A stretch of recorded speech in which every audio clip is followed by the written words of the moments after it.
एकता का संबंध पुष्ट होता है। कुछ काल से सुवामा ने द्रव्याभाव के कारण महाराजन कहार और 2 महरियों को जवाब दे दिया था, क्योंकि अब न तो उसकी कोई आवश्यकता थी और न उनका व्यय ही संभलता था। केवल एक बुढ़िया महरी शेष रह गई थी। ऊपर का कामकाज वह करती रसोई सुवामा स्वयं बना लेगी, परंतु उस बेचारी को ऐसे कठिन परिश्रम का अभ्यास तो कभी था नहीं। थोड़े ही दिनों में उसे थकान के कारण रात को कुछ ज्वर रहने लगा। धीरे धीरे ये गति हुई कि जब देखे ज्वर विद्यमान है, शरीर भुना जाता है, न खाने की इच्छा है न पीने की, किसी कार्य में मन नहीं लगता। पर यह है कि सदैव नियम के अनुसार काम किए जाती है। जब तक प्रताप घर रहता है तब तक वह मुखाकृति को तनिक भी मलिन नहीं होने देती, परंतु ज्यों ही वह स्कूल चला जाता है त्यों ही वह चद्दर ओढ़कर पड़ी रहती है और दिन भर पड़े पड़े कराहा करती है। प्रताप बुद्धिमान लड़का था। माता की दशा प्रतिदिन बिगड़ती हुई देखकर ताड़ गया कि यह बीमार है। एक दिन स्कूल से लौटा तो सीधा अपने घर गया। बेटे को देखते ही सुवामा ने उठ बैठने का प्रयत्न किया, पर निर्बलता के कारण मूर्छा आ गई और हाथ पांव अकड़ गए। प्रताप ने उस संभाला और उसकी और भर्त्सना की दृष्टि से देखकर कहा, अम्मा तुम आजकल बीमार हो क्या?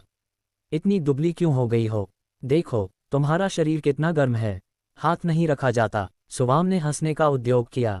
अपनी बीमारी का परिचय देकर बेटे को कैसे कष्ट दे। यह नी स्प्रेह और नी स्वार्थ प्रेम की पराकाष्ठा है। स्वर को हल्का करके बोली, नहीं बेटा बीमार तो नहीं हूं, आज कुछ ज्वर हो आया था, संध्या तक चंगी हो जाऊंगी। अलमारी में हलवा रखा हुआ है, निकाल लो। नहीं तुम आओ बैठो, मैं ही निकाल देती हूँ। प्रताप माता तुम मुझसे बहाना करती हो, तुम अवश्य बीमार हो, एक दिन में कोई इतना दुर्बल हो जाता है। सुवाता हंसकर, क्या तुम्हारे देखने में मैं दुबली हो गई हूँ? प्रताप मैं डॉक्टर साहब के पास जाता हूँ। सुवामा प्रताप का हाथ पकड़कर, तुम क्या जानो कि वे कहाँ रहते हैं? ताप पूछते पूछते चला जाऊंगा। सुवामा कुछ और कहना चाहती थी कि उसे फिर चक्कर आ गया। उसकी आंखें पथरा गईं। प्रताप उसकी ये दशा देखते ही डर गया। उससे और कुछ तो न हो सका। वह दौड़कर विरजन के द्वार पर आया और खड़ा होकर रोने लगा।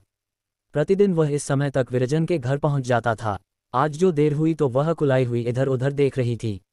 अकस्मात द्वार पर झांकने आई तो प्रताप को दोनों हाथों से मुख ढांके हुए देखा।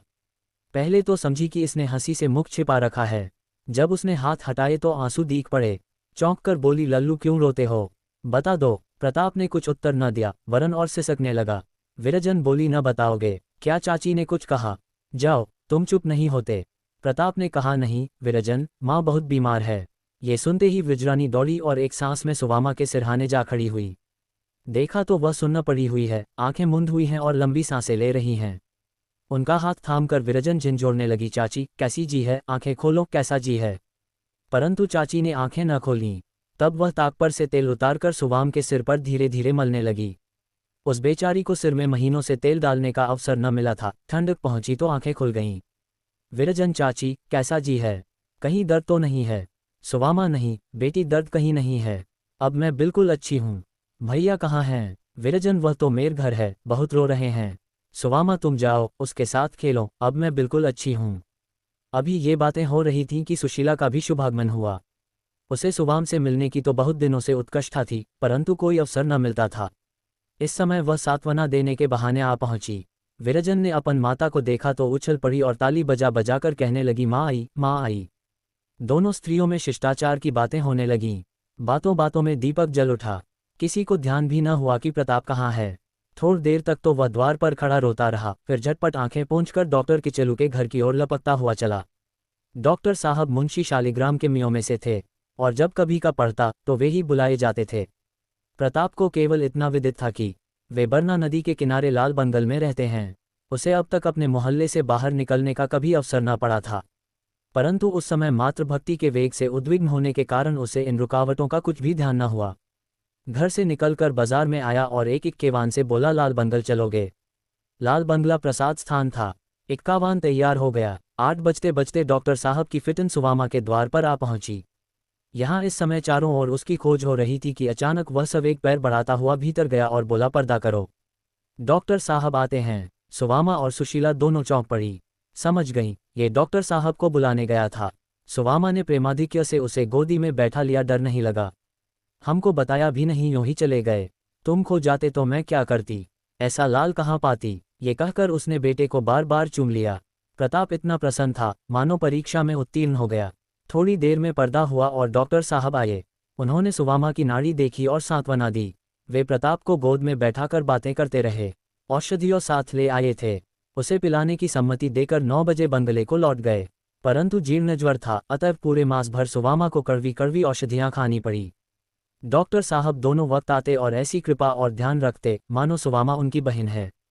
एक बार सुवाम ने डरते डरते फीस के रुपये एक पात्र में रखकर सामने रखे, पर डॉक्टर साहब ने उन्हें हाथ तक न लगाया। केवल इतना कहा, इन्हें मेरी ओर से प्रताप को दे दीजिएगा, वह पैदल स्कूल जाता है, बैलगाड़ी मोल ले लेगा। विरजन और उनकी माता दोनों सुवामा की शुश्रूषा के लिए उपस्थित रहती। माता चाहे विलंब भी कर जाए, परंतु विरजन वहां से एक क्षण के लिए भी न टलती। दवा पिलाती, पान देती, जब सुवामा का जी अच्छा होता तो वह भोली भोली बातों द्वारा उसका मन बहलाती। खेलना कूदना सब छूट गया।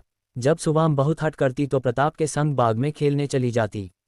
दीपक जलते ही फिर आ बैठती और जब तक निद्रा के मारे झुक झुक न पड़ती, वहां से उठने का नाम न लेती, वरन प्रायः वहीं सो जाती। रात को नौकर गोद में उठाकर घर ले जाता। न जाने उसे कौन सी धुन सवार हो गई थी। एक दिन वृजरानी सुवामा के सिरहाने बैठी पंखा झल रही थी। न जाने किस ध्यान में मग्न थी। आंखें दीवार की ओर लगी हुई थीं, और जिस प्रकार वृक्षों पर कौमुदी लहराती है, उसी भांति भीनी भीनी मुस्कान उसके अधरों पर लहरा रही थी। उसे कुछ भी ध्यान न था कि चाची मेरी ओर देख रही है। अचानक उसके हाथ से पंखा छूट गया। ज्यों ही वह उसको उठाने के लिए झुकी कि सुवामा ने उसे गले लगा लिया और पुचकार कर पूछा, विरजन सत्य कहो, तुम अभी क्या सोच रही थी? विरजन ने माथा झुका लिया और कुछ लज्जित होकर कहा, कुछ नहीं, तुमको न बतलाऊंगी। सुवामा मेरी अच्छी विरजन, बता तो क्या सोचती थी? विरजन लजाते हुए, सोचती थी कि जाओ हंसो मत, ना बतलाऊंगी। सुवामा अच्छा ले, ना हंसूंगी, बताओ। ले यही तो अब अच्छा नहीं लगता, फिर मैं आंखें मूंद लूंगी। विरजन किससे कहोगी तो नहीं? सुवामा नहीं, किसी से न कहूंगी। विरजन सोचती थी कि जब प्रताप से मेरा विवाह हो जाएगा तब बड़े आनंद से रहूंगी। सुवामा ने उसे छाती से लगा लिया और कहा, बेटी वह तो तेरा भाई है। विरजन हाँ भाई है, मैं जान गई, तुम मुझे बहू न बनाओगी। सुवामा आज लल्लू को आने दो, उससे पूछूं देखूं क्या कहता है। विरजन नहीं नहीं, उनसे न कहना, मैं तुम्हारे पैरों पड़ूं। सुवामा मैं तो कह दूंगी। विरजन तुम्हें हमारी कसम, उनसे न कहना।